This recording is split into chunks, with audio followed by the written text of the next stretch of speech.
With time, discontent grows into frustration. Envisioning a 5 to 10 year plan might be possible for some people. Focus first on who you want to become rather than on what you need to do.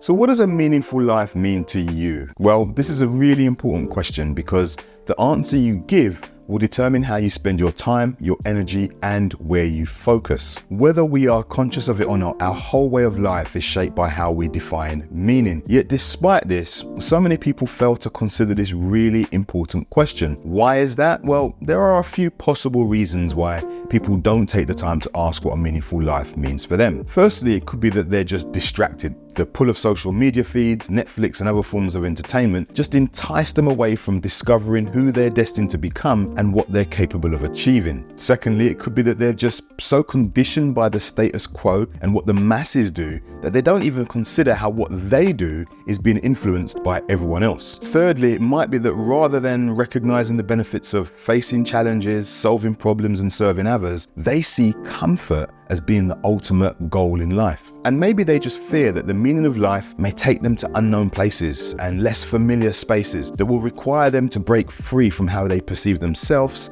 and others. And this can be hard because discovering what life means requires change, and change is never easy because it always requires hard work. But by not exploring and answering the question about meaning, 90% of people drift through life aimlessly. They live out each day on someone else's agenda and serve to fulfill someone else's vision. And in not discovering and pursuing their vision for life, they give birth to feelings of discontent. And with time, discontent grows into frustration and they find themselves complaining about the life they have. And on the odd occasion, they'll even catch themselves complaining and feel really uncomfortable about the words that are coming out of their mouth. And this discomfort that they feel is probably because they know subconsciously that words have power, and they recognize where the words being uttered in those moments aren't speaking life into their circumstances. And as time elapses, their circumstances and feelings of discontent, frustration, and disempowerment turn into resentment, and so the cycle continues. They go through life making decisions and taking actions that ultimately result in them feeling frustrated and resentful, and yet still they do nothing about it. I know this happens because not only have I experienced it personally,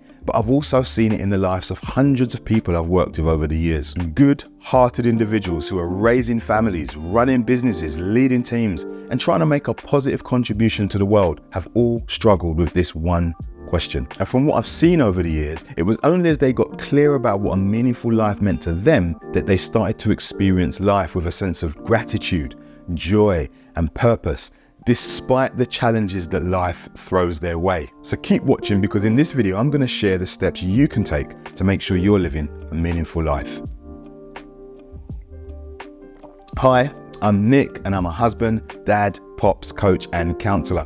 And on this channel, I share tips and practical tools designed to help you improve your well-being and succeed in life. It was the civil rights activist Martin Luther King Jr. who said, "Unless a person is prepared to die for something, they do not deserve to live." Now, I know that might sound a bit harsh, but it's for good reason, because Martin Luther King and others like him who have made significant contributions to history all understand the first step to living a meaningful life. They recognize that life can be difficult. Unlike 90% of people, those who live a meaningful life are typically people who see and accept life for what it is. They don't tend to see life through rose-tinted glasses. They accept that challenges and setbacks will come and that both pain and joy can coexist. They aren't pessimists, as some might suggest. Their efforts to influence change make it clear that they are actually people who carry hope for something better, which is quite the opposite of being a pessimist. But what they do is accept and acknowledge that the status quo isn't working. They accept that something might be broken, and then they commit to doing something about it. They're willing to shake things up. They're typically disruptors. And this doesn't look the same for everyone either. For some, like MLK, it might mean speaking out against racial injustice, and for others it might mean speaking out against climate change. But it doesn't always have to look like things of global impact or significance either. You might feel compelled to challenge and change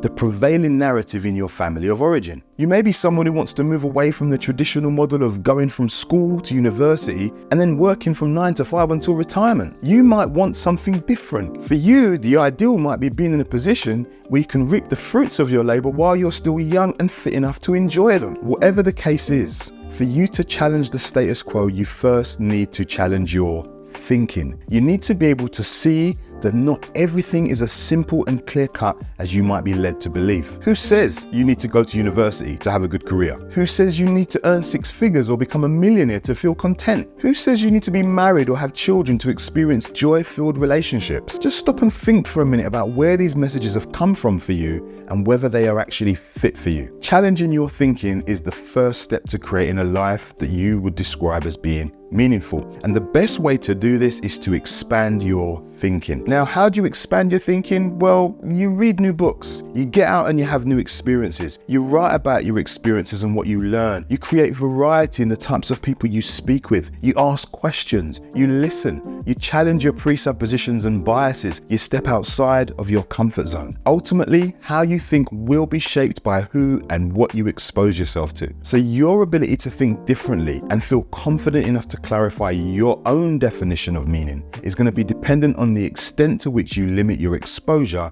to less traditional ways of thinking. I like what the Apostle Paul, an early follower of Jesus, says about this. He said, "Do not be shaped by this world. Instead, be changed within by a new way of thinking." So it's clear to see that if you want to shift the direction of your life and be able to live a life that you would describe as meaningful, you need to start by changing your thinking. Okay, so let's move on to the next step. At school, we used to have visits from a career advisor, and students would be assigned a time to sit with them to have a chat about the future. The idea was that by speaking with a career advisor about what we wanted for the future, we'd have a better chance of choosing the right subjects to study for our exams. But I always found it difficult, and part of the reason I found it hard, besides the fact that I didn't enjoy school one bit, was that they'd always expect me to be able to project myself into the distant future. I had no clue what I wanted to do as a career. I did have the delusional dream that I'd one day be a famous footballer or a musician, but besides that, I didn't have the foggiest idea of what adult life could look like. Although I now know what I'd like my adult life to look like in years to come, it can still be hard to envision the long-term future. And this is because so much can change in that time. Envisioning a 5 to 10 year plan might be possible for some people, but not everyone finds it easy to look that far into the future. So when thinking about your future, it's worth scaling back. And for this reason, working with a 3-year vision is probably better because a lot can happen in 3 years. In just 3 years, you could complete a degree. You could start a business, you could significantly grow your network, you could build a personal brand, establish some new friendships, you could write a book, you could change your physique, and so much more. So for step 2, I want to invite you to imagine what you'd like your life to look like in the next 1 to 3 years. And to do this, I want you to answer the following question. If you and I were to meet 3 years after you watched this video and you said to me, "Nick, the last 3 years have been the most meaningful 3 years of my life," I'd want you to ask yourself this: what would have happened or changed for that to be true? Now, when answering this question, I want you to take your time. You might even want to pause the video, open your journal, and allow yourself some space to just imagine. In fact, go ahead now and pause the video. Okay, hopefully you were able to envision a clear picture of what would have needed to happen or have changed for you to have had the most meaningful 3 years of your life. And with that, you can now move on to step 3, which is probably the most overlooked and yet most important part of the process of changing your life. But before we go there, let me interrupt you with a quick question. Are you tired of not achieving your goals because you feel stressed or burnt out? If you are, then allow me to invite you to get access to a free lesson from my Stress to Success course. The free lesson, my gift to you, will guide you through a tried and tested process that will help you identify your strengths and existing resources so you can achieve more of your goals with less stress in just 60 minutes of your time. So if you want a systematic approach to achieving more with less stress, go ahead and get access to my lesson. I'll leave a link to it in the description. Now let's get back to the video. One of the achievements I'm most proud of in life was completing a half marathon and raising money for cancer research. It all started with an invitation from a friend and neighbor after we'd completed a 5K charity run in memory of his sister. Now it was after we'd completed the 5K run, I remember him asking me if I'd be up for doing a half marathon. Of course, let's do it, I said. Now to this day, I still believe my response was completely adrenaline induced. But whatever the case, I said yes and I committed. So having stated my intention and committed, I knew I had a few things to do. First, I needed to find and book the event because I know that nothing quite beats a financial investment for my buy-in. I then needed to work out how I was going to go from struggling to finish a 5K run to completing a half marathon in the next 12 weeks. So I went online and started my search. I needed something that was going to take me from being a beginner runner to having the ability to run 13 miles in under 2 hours, which was the target I'd set for myself. After reading a few online programs, I decided on one that suited my schedule, bought some decent running shoes, and I got to work. Within a few days, I'd started training in preparation for my first half marathon. I started slow, both in pace and distance, because the last thing I wanted to do was pick up an injury that would become a barrier to completing the training program. Now, this was intentional because I knew that the best thing I could do was build consistency, form a habit, and eventually be fit and strong enough to complete the half marathon that I'd put in my diary. And it worked. Eventually, I went from running 3 times a week to 6 days a week, and from doing a combination of running and walking to running with intermittent sprints. It felt amazing, and in the months that followed, I completed the half marathon within the 2 hours I'd hoped.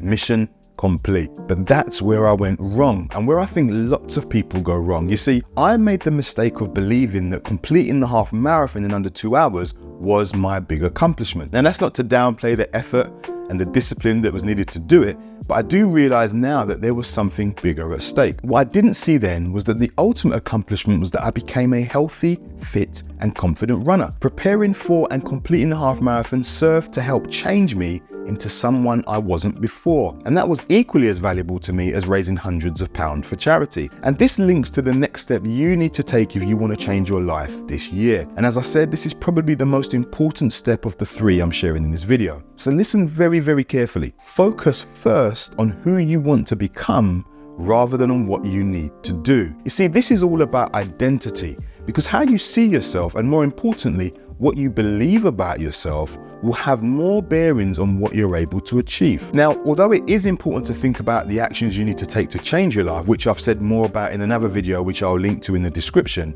how you see yourself is key. To change your life this year, you need first to decide who you want to become and then consider the actions needed to get there. And this is important because of the long-term benefits you'll get. For example, becoming a healthy, fit, and strong runner was far more valuable to me than completing the one-time event of a half marathon. So if you want to change your life this year, again, consider setting some time aside to put these 3 steps into action. Firstly, change your thinking by expanding your mind. Following the status quo will only serve to limit your progress. Second, envision your ideal life 3 years from now and consider what would need to happen or change to make you feel like life is better. And third, determine the person you want to become, because no goal can trump becoming your ideal self. One of the best decisions you can make is to commit to being the best version of yourself you can be, but you'll become frustrated and discontent without a clear idea about what that means or looks like. I really do hope you found this one helpful. If you did, please like and share so it reaches more people like you, and it can help them also as it's helped you. And again, if you're tired of not achieving your goals because you feel stressed or burnt out, go and get access to a free lesson from my Stress to Success course. It's designed for busy people just like you, and it will help you to identify your strengths and existing resources so you can achieve more of your goals with less stress in just 60 minutes. I'll put a link to it in the description. Thanks for watching. I look forward to seeing you in the next video. And as always, rooting for you. Be well. So for a step-by-step, clear approach to mapping out what you'd like your future to look like, watch this video.